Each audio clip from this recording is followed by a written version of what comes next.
Hello everybody and welcome back to another video here on Jurassic Collectibles with me, Tom. So today we are taking a look at another very cool Camp Cretaceous product. This is believed to be the antagonist for the new show, or at least the first season of the new show. We are still yet to see any marketing details, but when they come out I am sure that they will explain who this character will be. And this is Toro the Carnotaurus. So bringing Toro closer to the camera, you can see that we have got that fantastic Camp Cretaceous packaging we've come to expect. You can see Carnotaurus Toro, the Carnotaurus and the child main characters from the short.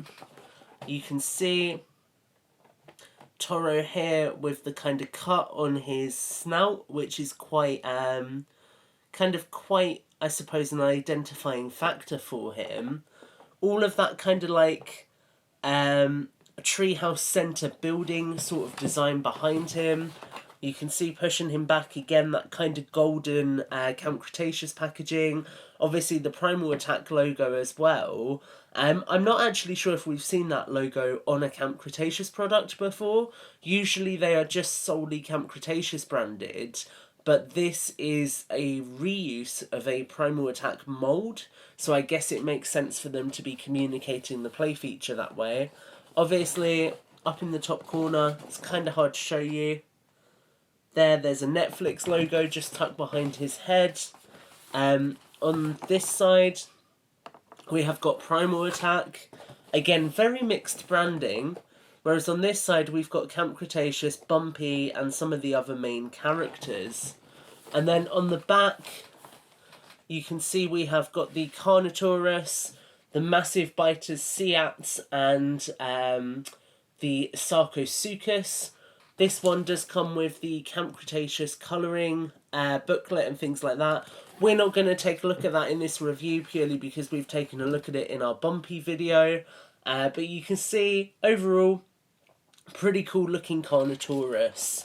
Now, right out the gate, Toro is a repaint and a repurpose of the Control and Conquer Carnotaurus. Now, obviously, that Carnotaurus is still on shelves. That is quite a popular item from the kind of 2020 lineup. So I'm interested to see how this compares. A part of me kind of feels like they should have done a different dinosaur for the first half of 2020, just because the Carnotaurus we've got here is not too dissimilar to that first one. But we will get into that. We're going to get Toro out of the packaging, take a look at him, and then compare him to the other Carnotaurus. So let's get straight into it, guys. Okay, so here we have got Toro out of the packaging, and this is quite an interesting looking Carnotaurus. Now, I do just want to say, I did actually have some problems getting this figure out of the packaging. The figures are secured into the packaging with these black ties, as you can see here. And despite twisting it the right way, this tie did not want to come out, so I kind of had to leverage it out with scissors. Just something to be aware of, because obviously if that went wrong, it could damage your figure. So something to be cautious of.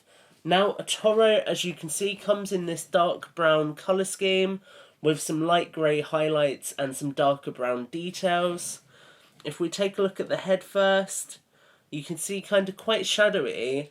I thought at first that maybe my camera was casting shadows on it, but if we bring the light across a little bit, you can see that actually that is kind of how the face looks.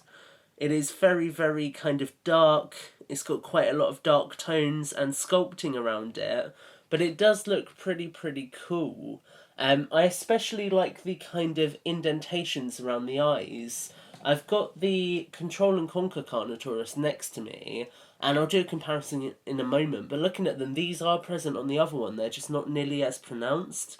So they do look pretty good there. You can see that yellow eye, which looks good. It's painted nicely. Obviously, the horns are dark brown, as are the kind of extrusions on the back.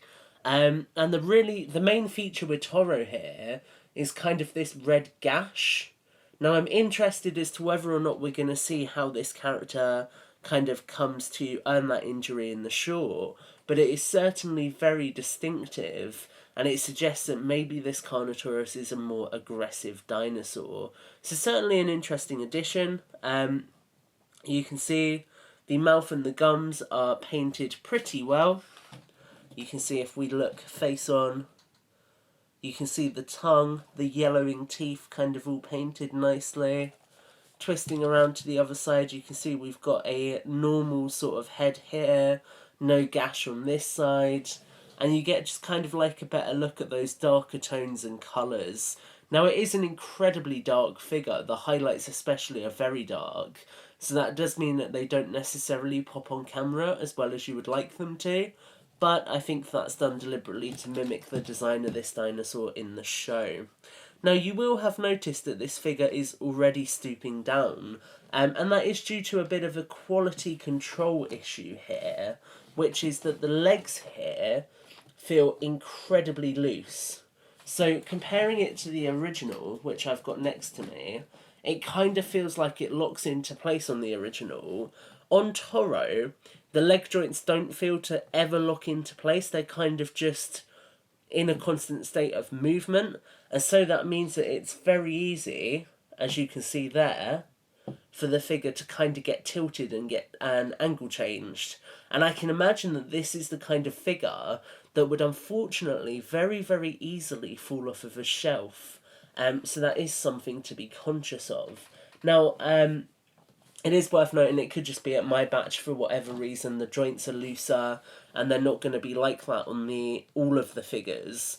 But it is just something that I'm conscious of with this one, so I did want to point that out. Now, just like the Control and Conquer Carnotaurus, we do have the little Carnotaurus arms here, and we do have the kind of unsightly gap in the belly where the sound comes out.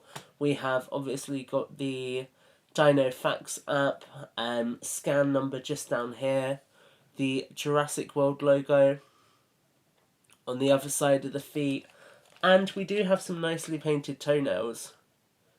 You can see there those claws, looking pretty decent, not too badly painted, looking quite nice. Again, the sculpt of this is the same as the Control and Conquer Carnotaurus. It is a nice sculpt, you can see lots of creasing, lots of detail, and the paintwork on it is quite nice. It's kind of reminiscent of the first Carnotaurus, kind of that dark brown colour, which looks quite similar to that, which would make sense if that's what they're going for, kind of trying to mimic the dinosaur as seen in Fallen Kingdom. So you can see from both sides it looks pretty spot on. The paintwork looks good. In terms of other articulation, the legs go forward and back, but they're on the same joint, so you have to move them together. You could potentially lock one in place and then move it, but that might damage the figure. And we do, as you can see just here, have a ankle joint as well, so a little ankle rocker. Now, interestingly enough, this ankle swivel is quite stiff once you get it into that position, but it then kind of snaps back down. So it's interesting that this is stiff, but this joint here is quite loose. Now, the looseness of the joint may be designed to kind of try and add to the play feature, which is that you can make... So as you can see, you can make Toro go down, bite, and then go up, bite again, come back down, and do all of that good stuff. And if we just bring it back in, I just want to show you. You can see that biting function is pretty nice, and the kind of like the character you can get from the head sculpt is particularly great. I remember I said this when I did my review of the Control and Conquer Carnotaurus. The kind of amount of play that you get out of this tail joint running through the body is really great, and it allows for a lot of posability. You can see there you can get some quite like inquisitive looks going with it, which I imagine animators will have a lot of fun with. I just don't know if it quite clicks for what I wanted.